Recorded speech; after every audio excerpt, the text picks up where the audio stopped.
안녕하세요. 굿TV 시청자 여러분, 강화 기독국제학교 교장 임정옥 목사입니다. 오늘 본문을 이끌어가는 사건 하나가 있습니다. 바로 다윗이 사울에게 목숨을 쫓기고 있던 차에 갈멜에 있는 동안 알지 못한 한 사람의 소유물을 지켜준 사건입니다. 그 사람은 심히 부유하여 양이 3,000마리가 있었고 염소가 2,000마리나 있고 그의 아내는 총명하고 아름다운 반면에 그는 완고하고 행실이 악한 자였다라고 이야기합니다. 바로 나발과 아비가일의 가정의 소유물을 다윗과 함께하는 용사 600명이 밤낮으로 울타리가 되어서 지켜주었던 그런 일들입니다. 그럼에도 불구하고 나발은 다윗의 요청을 거절할 뿐만 아니라 다윗이 베푼 선을 멸시와 굴욕감으로 되돌려줍니다. 사실 이런 일들은 이 시대를 살아가는 우리에게도 맞닥뜨려지는 현실과 같은 일입니다. 내가 베푼 사랑에 대해선 고맙다라는 말 한마디 없고 오히려 그 일 때문에 더 큰 문제가 생겼다라고 분노할 때 우리가 느끼는 모욕감과 분노는 다윗이 느끼는 감정과도 같은 것입니다. 이런 답답함과 모욕감을 느낄 때에 본문에서 다윗은 너그러움으로 그들을 용서하지 못합니다.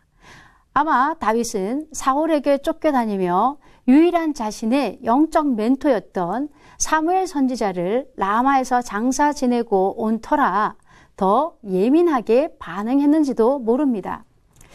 그러므로 몸도 마음도 지쳐 있었던 차에 나발의 모욕과 치욕은 다윗에게 큰 분노를 발하기에 충분했던 것 같습니다.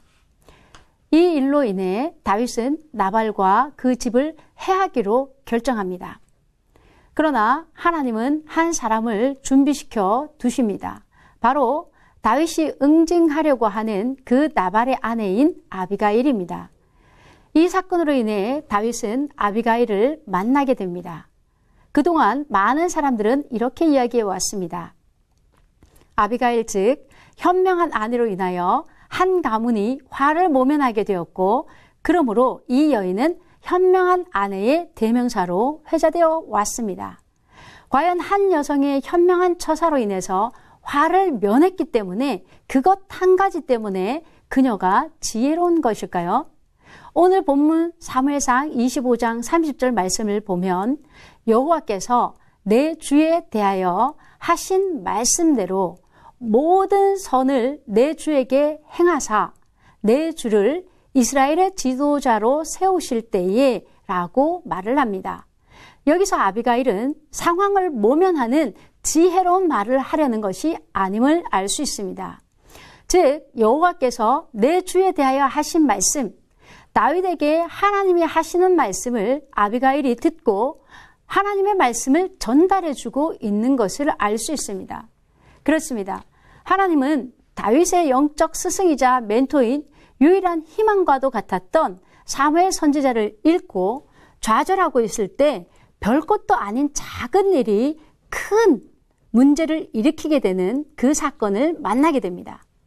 그러나 그것이 사건이 되고 문제가 되어서 다윗과 함께 하던 600명의 용사가 다 칼을 차고 전쟁을 해야 하는 분노에 휩싸이게 되고 이때 하나님은 하나님의 말씀을 들을 줄 아는 이 아비가일을 통해서 다윗에게 그 약속하셨던 그 말씀을 다시금 들려주시고 계시는 것입니다. 하나님은 다윗에게 선한 싸움을 싸우라라고 말씀하십니다. 즉 사울을 해하지 않고 하나님의 기름 부음 받은 자, 즉 사울 왕을 죽이지 않고 견디는 싸움을 잘 싸우고 있다라고 하나님은 말씀하고 계시고 또한 반드시 너의 목숨은 보존될 것이며 하나님은 반드시 다윗을 이스라엘의 지도자로 세우실 것이라는 것을 재차 확인시켜 주신 그 음성을 아비가일을 통해서 들을 수 있도록 해주신 것입니다. 시청자 여러분, 우리는 삶 속에서 크고 작은 문제들을 직면하게 됩니다. 또한 작은 문제가 여러분의 삶을 통째로 삼킬 듯이 어려움으로 다가오기도 합니다. 우리는 이럴 때 아비가일이라는 여성을 통해서 말씀하시는 하나님의 음성을 듣고 그것을 하나님의 말씀으로 여기고 그 말씀에 순종하며 위기를 축복의 기회로 삼게 되는 다윗의 믿음을 다시 한번 되새기며 닮아가는 저와 여러분 되기를 축복합니다. 감사합니다.